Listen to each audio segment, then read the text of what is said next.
So you clicked on this because you want more pollinators in your garden, right? Maybe your tomatoes aren't setting fruit, your cucumbers are producing mostly male flowers, or you just want to help the bees because you've heard they're struggling. And you're thinking, which herbs actually work? Not just sort of attract a few bees, but genuinely turn your garden into pollinator headquarters. Here's the good news. There are 7 flowering herbs that bees absolutely go crazy for, that are incredibly easy to grow, that you can use in your kitchen, and that'll transform your garden into the neighborhood bee hotspot. By the end of this video, you'll know exactly which 7 to plant and where to put them for maximum pollinator impact. And stick around for number 4, because that one refills its nectar every 2 minutes. Yeah, every 2 minutes, making it basically an all-you-can-eat buffet for bees. Let's get into it. Herb 1, lavender, the classic bee magnet. First up, lavender. And there's a reason this herb is famous for attracting bees. Those purple flower spikes are like magnets for every type of bee in your area. Honeybees, bumblebees, mason bees, they all show up. Lavender produces abundant nectar, and the flowers bloom for weeks, sometimes months, depending on variety and climate. The fragrance that we love, bees can detect it from far away, and it basically screams, "Free food over here." Here's what makes lavender perfect. It's a perennial that comes back year after year, getting bigger and more productive. Plant it once, enjoy pollinator support for years. It's drought tolerant once established, handles heat beautifully, and asks for almost nothing in return for feeding your garden's bees. Lavender needs full sun and well-draining soil. It hates wet feet, so don't overwater. Plant it in garden beds, containers, along pathways, anywhere with good drainage and lots of sun. The bees will find it. Varieties like English lavender, Spanish lavender, and French lavender all attract pollinators, though English lavender is typically the most cold-hardy if you're in a colder climate.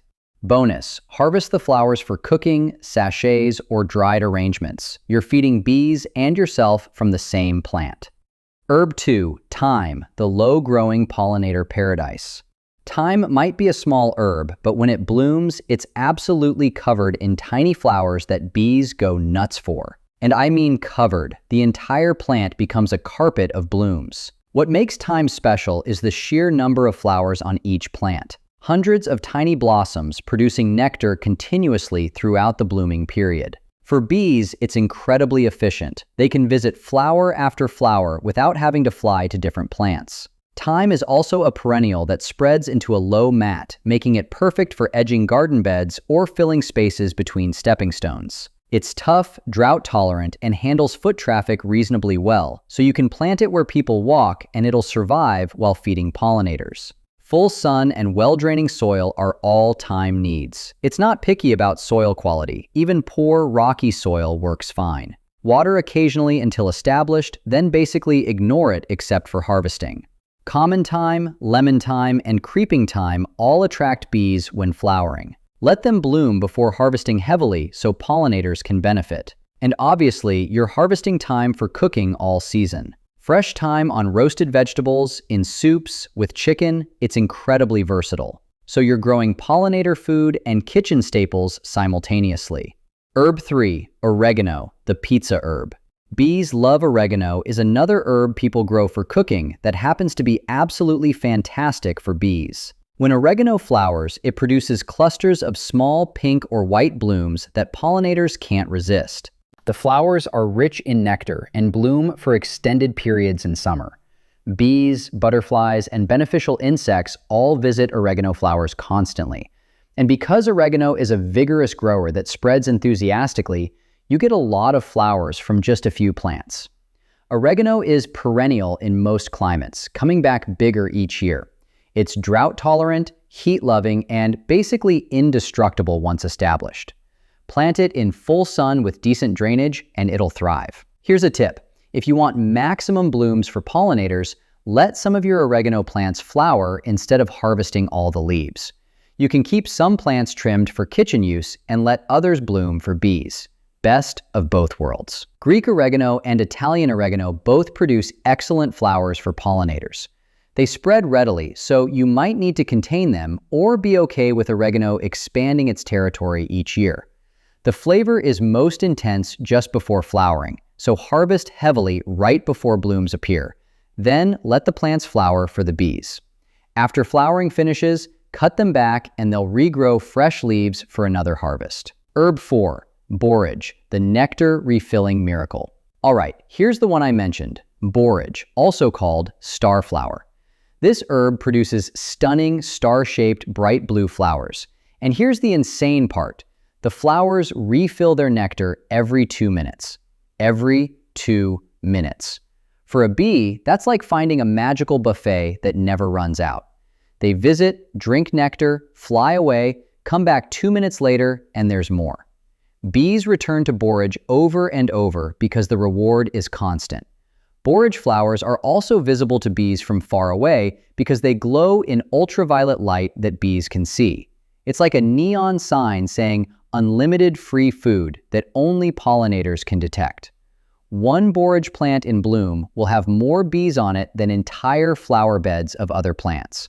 Honeybees, bumblebees, native bees, everyone shows up. Borage is an annual that grows from seed incredibly easily. Direct sow after frost, and within weeks, you've got plants. Within 2 months, you've got flowers and bees everywhere. It self-seeds enthusiastically, so plant it once and you'll likely have volunteer borage for years. Full sun and average soil are fine. Borage isn't picky and actually produces more flowers in less fertile soil. Water regularly when young, then it's fairly drought tolerant. The leaves taste like cucumber and are edible in salads. The flowers are also edible and make beautiful garnishes. So you're feeding yourself and every bee in the neighborhood. Herb 5, sage, the long-blooming bee favorite. Sage produces tall spikes of tubular flowers in shades of purple, blue, pink, or white, depending on variety. These flowers bloom for weeks and are perfectly shaped for bees to access nectar and pollen. What makes sage excellent for pollinators is the extended bloom time. Most sage varieties flower for 4 to 6 weeks, providing consistent food for bees over a long period. And if you deadhead spent flower spikes, many varieties will rebloom, extending the season even further. Sage is a perennial that gets woody and substantial over time. A mature sage plant can produce dozens of flower spikes, each covered in blooms. That's a massive amount of food for pollinators from one plant. Full sun and well-draining soil are key. Sage is Mediterranean in origin, so it loves heat and hates soggy conditions. Water moderately and don't overdo it. Common garden sage, pineapple sage,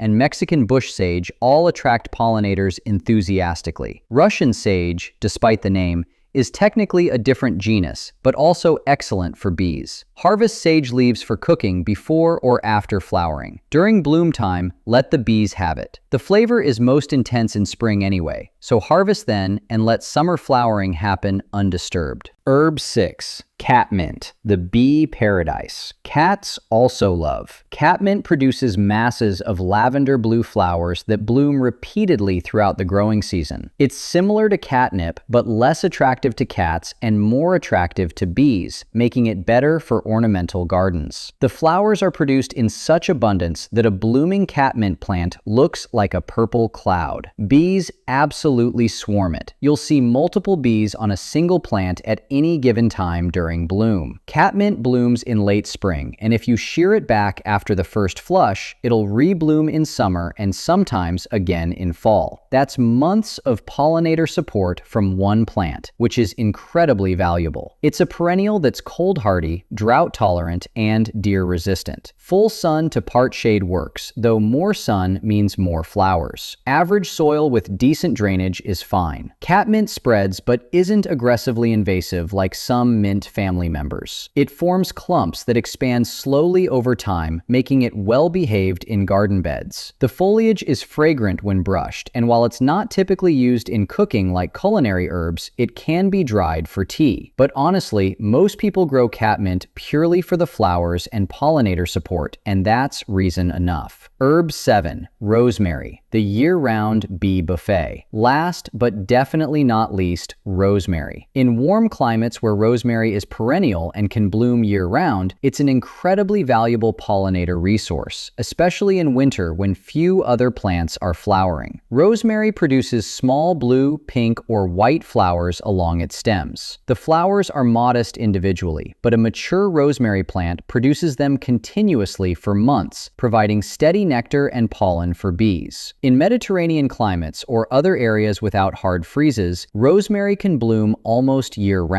making it critical winter food for bees when little else is available. Even in colder climates, where it's grown as an annual or brought indoors in winter, it provides valuable food during its growing season. Rosemary needs full sun and excellent drainage. It's drought-tolerant and prefers to dry out between waterings. Overwatering is the main way people kill rosemary. In cold climates, grow rosemary in containers and bring it indoors for winter. In mild climates, plant it in the ground and enjoy a large, woody shrub that feeds bees year after year. And obviously, rosemary is amazing in the kitchen. Fresh rosemary on roasted potatoes, focaccia bread, grilled meats, it's incredibly versatile. Harvest regularly, but leave enough growth for the plant to flower and feed pollinators. Planting strategy for maximum pollinator impact. Here's how to use these 7 herbs strategically to create a pollinator paradise. First, plant them near your vegetables that need pollination. The bees come for the herbs, but pollinate your tomatoes, cucumbers, and squash while they're visiting. It's like hiring workers for one job and getting bonus work automatically. Second, plant in groups or drifts rather than single scattered plants. 3 lavender plants together attract way more bees than 3 individual plants spread across your garden. Pollinators are drawn to masses of blooms. Third, stagger bloom times. Lavender, thyme, and sage bloom at different times through the season. Planting multiple herbs ensures continuous food for bees from spring through fall, rather than one big bloom that's over quickly. Fourth, let them flower. Don't harvest so heavily that plants can't bloom. You can harvest from some plants for cooking and let others flower for bees, getting benefits from both. Fifth, avoid pesticides completely. These herbs attract bees specifically. Poisoning those bees defeats the entire purpose. Use integrated pest management strategies instead. Why flowering herbs beat ornamental flowers. Flowering herbs have advantages over purely ornamental pollinator plants that make them superior choices for most gardens. 1. You get dual benefits: pollinator support and culinary harvests from the same plants. That's efficient use of garden space. 2. Herbs are generally tougher and more drought tolerant than many flowering annuals. Less maintenance, more reliable performance. 3. Perennial herbs like lavender, thyme, and sage provide pollinator support year after year without replanting. That's long-term value from one initial investment. 4. Herbs often have aromatic foliage that deters some pests while attracting beneficial insects, so you get pest management benefits alongside pollinator attraction. 5. Most flowering herbs are readily available, affordable, and easy to grow from seed or transplants. You don't need to hunt down specialty plants or spend a fortune. These 7 flowering herbs will transform your garden into a pollinator haven while also stocking your kitchen with fresh herbs all season. That's the kind of multitasking efficiency every gardener should aim for. Start with 2 or 3 from this list based on what you like cooking with and what grows well in your climate. Watch what happens when they bloom. You'll see more bees, better vegetable pollination, and you'll have incredible fresh herbs for cooking. Your garden becomes healthier, more productive, and more beautiful all at once. And you're supporting struggling pollinator populations, which honestly feels good. Bees need all the help they can get. So which herbs are you planting for bees this year? Already growing some of these and seeing results? Let me know in the comments. Here's to gardens buzzing with happy, well-fed pollinators.